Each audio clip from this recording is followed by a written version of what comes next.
എന്തായി? ഞാൻ പറഞ്ഞ പോലെ ഒത്തോ? അനുഭവിച്ചോ? ഞാൻ അന്നേ പറഞ്ഞതാ.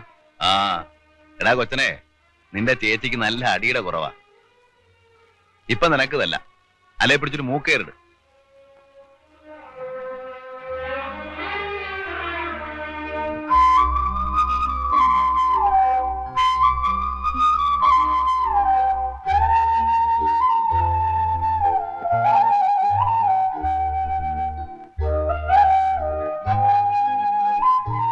ഇനി ഇവന്മാരെ കൂട്ടുപിടിച്ച് എന്നോട് മത്സരിക്കാൻ നിൽക്കണ്ട. ഇന്നോ നാളെയോ ഞാനങ്ങ് പോകും. പിന്നെ ഇവന്മാരെയൊക്കെ പെരട ഉള്ളിൽ നിന്ന് അടിച്ചിറക്കിയാ പോവില്ല. നല്ലോണം ജീവിച്ചു പോകാൻ നോക്ക്.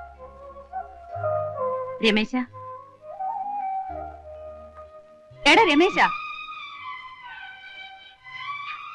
ചേച്ചി ഉറങ്ങിയില്ലേ?